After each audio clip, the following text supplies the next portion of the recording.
Buenos días, hola, ¿cómo están? Les saluda su maestra, ¿verdad? Amanda Carranza, bienvenidos de nuevo a otra clase, ¿verdad? Como siempre, reciban un saludo especial de mi parte y esperemos, ¿verdad? Bueno, no voy a decir esperemos, sino que realmente el tema que vamos a tratar, ¿verdad? Es un tema muy importante que es parte de nuestra historia, ¿verdad? Nuestra historia como hondureños. Eh, Prestemos mucha atención, ¿verdad? Sobre las partes en las que voy a ir desglosando y desarrollando el tema para que no nos vayamos a confundir. El tema que vamos a estar estudiando, ¿verdad? Es la huelga de 1954. Este es uno de los temas, ¿verdad?, en donde pues ha sido parte de nuestra historia. Es más, de aquí salieron muchas cosas buenas e importantes, ¿verdad? Como parte de nuestros derechos también como trabajadores. Entonces es lo que voy a explicar a través de esta huelga, a través de la huelga de 1950. Ahora bien, iniciemos, ¿verdad?, explicando un poquito qué es el enclave bananero. ¿Por qué voy a iniciar explicando sobre esto? Porque la huelga de 1954 se da en base a los enclaves bananeros que existían en Honduras, ¿verdad? Entonces, el enclave bananeros, chicos, fue el periodo, ¿verdad?, en donde Honduras se inicia con la explotación de banano, donde empresas estadounidenses como la United Fruit Company y la Standard Fruit Company, ¿verdad?, iniciaron el negocio del banano aquí en Honduras. Estas dos empresas, ambas estadounidenses, ¿verdad?, vinieron a Honduras a establecerse y establecer sus grandes empresas transnacionales, ¿verdad?, en donde lo que hicieron fue explotar el banano y explotar a los trabajadores. Vamos a ir explicando a medida que vayamos avanzando por qué explotaban a los trabajadores. Durante este tiempo, chicos, hubo un movimiento obrero, ¿verdad?, que se llevó a cabo en mayo de 1954. Esta huelga de 1954 duró más de 69 días, ¿verdad? Durante todo este periodo que duró la huelga, los obreros o los trabajadores exigían mejoras en las condiciones de sus trabajos, ¿verdad? Y hacia ellos, ya que en Honduras en ese tiempo no existía ninguna ley, ningún código que amparara o protegiera el trabajo o el trabajador. Entonces, el 29 de abril de 1954 se inicia esta huelga, que es caracterizada la huelga más grande que Honduras ha visto en su historia. ¿Por qué? Porque los trabajadores, ¿verdad?, que trabajaban en las plantaciones de banano representaban una lucha, ¿verdad?, de que en ese entonces era el sector más explotado, en este caso en Honduras, ¿verdad?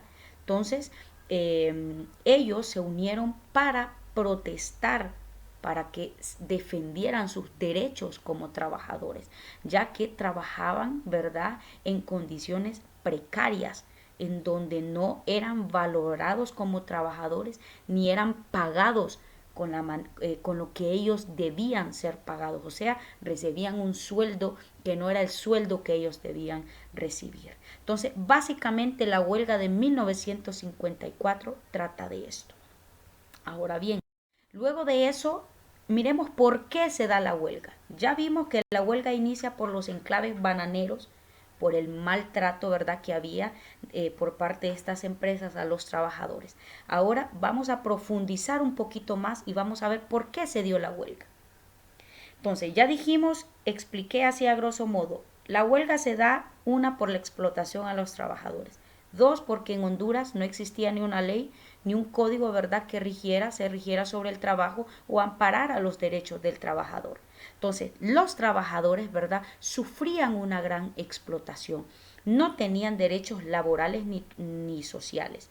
Y no solo era esto lo que perturbaba a los trabajadores. En ese entonces, ¿verdad?, el país estaba sometido por la dictadura del señor presidente Tiburcio Carías Andino.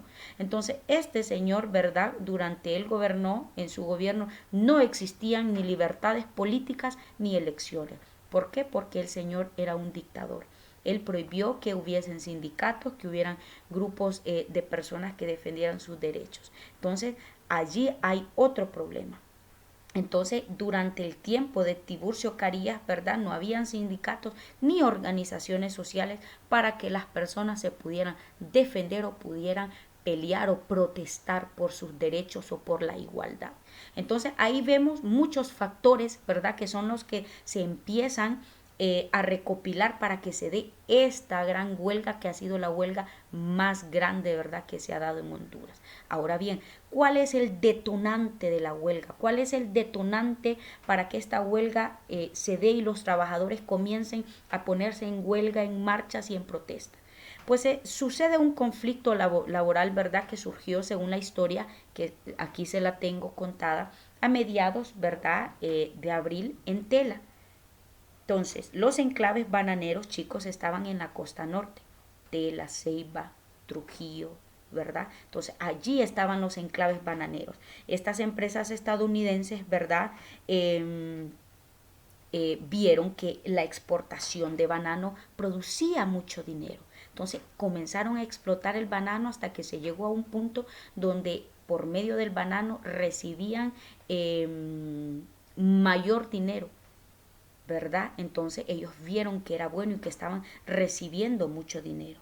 Entonces por eso es que comienzan a explotar el banano y comienzan a explotar los trabajadores, hacerlos a que trabajaran más horas extras, hasta los domingos, los sábados. Entonces ahí voy a ir contando. Entonces surge un problema en el muelle de Tela, ¿verdad? El problema es que los trabajadores cargaron varios barcos, ¿verdad?, durante toda la Semana Santa, desde el miércoles 14 hasta el sábado 17. Entonces, como ellos no terminaron de cargar la fruta a los barcos, entonces les fue necesario que trabajaran el día domingo 18.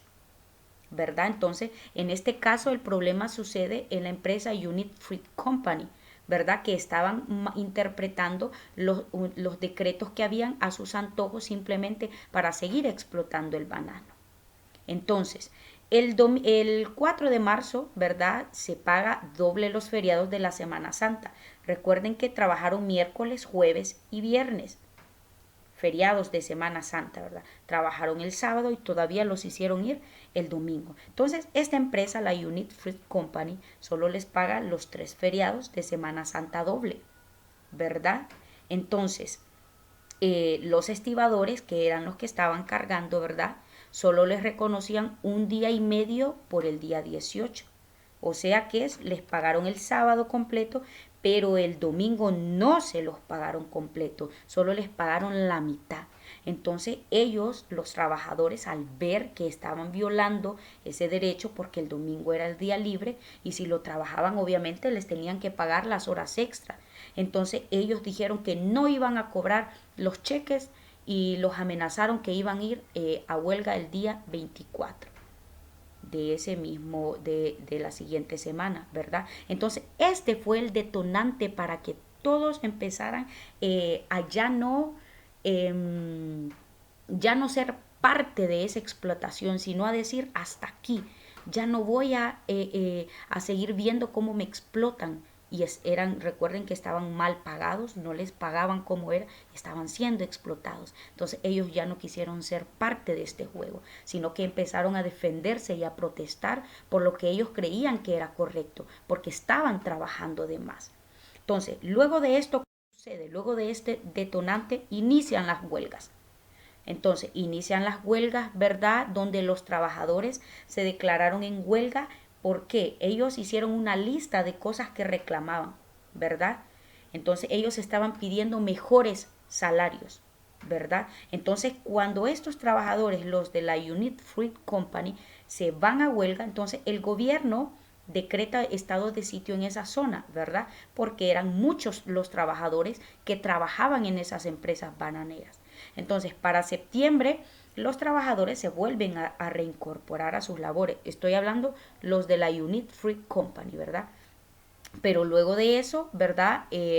Viene una huelga en otra empresa bananera que era la Cuyamel, ¿verdad? Que después se unió a la Unit Fruit Company y fueron una sola. Entonces, con el apoyo de la Cuyamel, ¿verdad? Entonces, y otras compañías bananeras, entonces comenzaron a agarrar más fuerza para poder hacer una huelga en donde no los pudieran parar. Entonces, luego, para 1930, en La Ceiba, estalla otra huelga, en donde ellos también exigían un salario mejor, pero también exigían mejores condiciones de trabajo, ¿verdad? Entonces el gobierno vuelve a declarar estado de sitio y comienza a reprimir a los trabajadores de La Ceiba que estaban protestando, a golpearlos para que no hicieran huelga. Entonces todas estas cosas, ¿verdad? Son los detonantes y los inicios de las huelgas, ¿verdad? Entonces, obviamente los trabajadores que trabajaban en los enclaves bananeros comenzaron a hacer luchas, así, comenzaron a irse por días a paro, pero el gobierno siempre los reprimía. Entonces ellos volvían a trabajar, pero de nuevo comenzaban a agarrar fuerzas y se volvían al paro. Entonces, así comienzan las huelgas, ¿verdad? Entonces, las luchas obreras, ¿verdad? No paran durante la dictadura, ¿verdad?, de Tiburcio Carías, pero ese gobierno los reprimía, ¿verdad? Eran reprimidos. Entonces luego viene otra manifestación en San Pedro Sula, ¿verdad? Y esta también fue reprimida y se convirtió en una masacre porque murieron muchas personas. Entonces las protestas de los trabajadores que trabajaban, valga la redundancia, en los enclaves bananeros, era que denunciaban esos excesos. Aparte que estaba la dictadura de Tiburcio y los asesinatos que hubieron en la huelga que ocurrió en San Pedro Sula y todas las cosas extremistas que estas empresas estadounidenses les hacían, ¿verdad? Como no pagarles sus horas extras, no pagarles el domingo, tenían salarios bajos, las condiciones en sus trabajos eran insalubres, ¿verdad? Entonces todo esto era lo que ellos reclamaban. Ahora bien, entonces, todos los trabajadores, ¿verdad? Cuando se fueron al paro donde duró más de 69 días, entonces ellos hicieron un pliego de peticiones donde ellos exigían libertad sindical, o sea que se formaron los sindicatos, creación del Ministerio de Trabajo, mejores condiciones salariales, protección de la salud de los trabajadores, creación del Código de Trabajo y creación de la seguridad social. ¿Verdad? Entonces, básicamente el pliego se basó en estos 6 puntos, ¿verdad? Entonces, los trabajadores paralizaron completamente desde el 3 de mayo sus funciones en los enclaves bananeros. Y este fue el inicio de una huelga firme, ¿verdad? En donde ya no los volvieron a parar y duró más de 69 días. Entonces comienza a manifestarse Puerto Cortés, ¿verdad? A partir del 2 de mayo, el sábado 1, los trabajadores, ¿verdad? Fueron a consultar a sus jefes de los muelles para ver si les iban a pagar el domingo doble porque lo habían trabajado, ¿verdad? Entonces al ver que el jefe no le soluciona nada, entonces se comienzan las huelgas. ¿Verdad? Entonces, de aquí inicia la huelga de 1954 y por eso en Honduras el 1 de mayo, que es el Día del Trabajador, ¿verdad? Fue declarado por las huelgas. Entonces, si nosotros nos damos cuenta, ¿verdad? Entonces, luego viene Tela a partir del 3 de mayo, que también comienza, ¿verdad?, a manifestarse. El Progreso y la Lima también se paralizaron, ¿verdad? La Unit Fruit Company, la Standard Fruit Company. Entonces, todos las empresas en donde habían enclaves bananeros se pararon rotundamente y dijeron no vamos a trabajar hasta que se complazca pues o se les cumpla a ellos las peticiones que estaban pidiendo. Entonces, a partir de esto, entonces todas las empresas industriales y comerciales, ¿verdad?, de la costa norte quedaron inactivas. Entonces, inmediatamente se formó un comité de huelga, ¿verdad?, que lo hicieron los mismos trabajadores, ¿verdad?, que estaban representados por Tela, Puerto Cortés, Lima y El Progreso. Entonces aquí comienza el Comité Central de Huelga, ¿verdad? En donde ellos presentaron las 6 peticiones, ¿verdad? Que se eran distribuidas en 30 puntos en donde ellos exigían un aumento salarial del 50%, ellos exigían mejoras de los servicios hospitalarios, ellos exigían vacaciones por 15 días pagadas, ellos exigían bonificaciones en el mes de junio y diciembre, exigían viviendas higiénicas para los trabajadores y mejor trato. Entonces, básicamente estas eran sus exigencias, ¿verdad? Entonces, antes de finalizar la huelga, ¿verdad? Se firmó el convenio con las exigencias que ellos pedían y se les cumplió. Se formó el Código de Trabajo, ¿verdad? En base a eso hubo seguridad social, como lo habíamos mencionado, ¿verdad? Se formaron los sindicatos, que eran lo que pedían. Entonces, todos los puntos que ellos pidieron se formaron. Y así fue como sucedió la gran huelga de 1954. Espero les haya gustado el tema y les haya servido de mucho. Me despido de ustedes y nos veremos, chicos, la siguiente clase.